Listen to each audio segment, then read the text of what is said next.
ಬೆಡ್ರೂಮ್ನಲ್ಲಿ camera ಕೇಸ್ಗೆ twist. ಹೆಂಡತಿಯಿಂದಲೇ 17 lakh ದೋಖಾ ಅಂತ ಪತಿ ಕಣ್ಣೀರು. 19 ಮದುವೆಯಾಗಿಲ್ಲ, ಒಂದೇ ಮದುವೆ ಎಂದ ಹಕ್.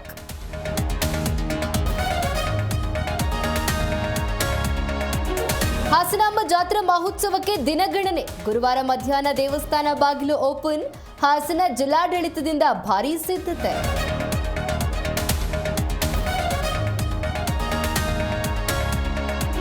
ಗಡಿಭಾಗದಲ್ಲಿ ಸಂಪೂರ್ಣವಾಗಿ ಹದಗೆಟ್ಟ ರಸ್ತೆಗಳು. ಜೀವ ಕೈಯಲ್ಲಿ ಹಿಡಿದು ಸವಾರರ ಸಂಚಾರ.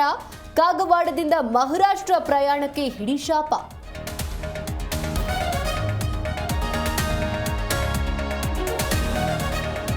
ಚುರುಕಾದ ಸಾಮಾಜಿಕ ಆರ್ಥಿಕ ಶೈಕ್ಷಣಿಕ ಸರ್ವೆ. ನಿನ್ನೆ ರಾಜ್ಯಾದ್ಯಂತ 9 ಲಕ್ಷಕ್ಕೂ ಅಧಿಕ ಮನೆಗಳ ಸಮೀಕ್ಷೆ.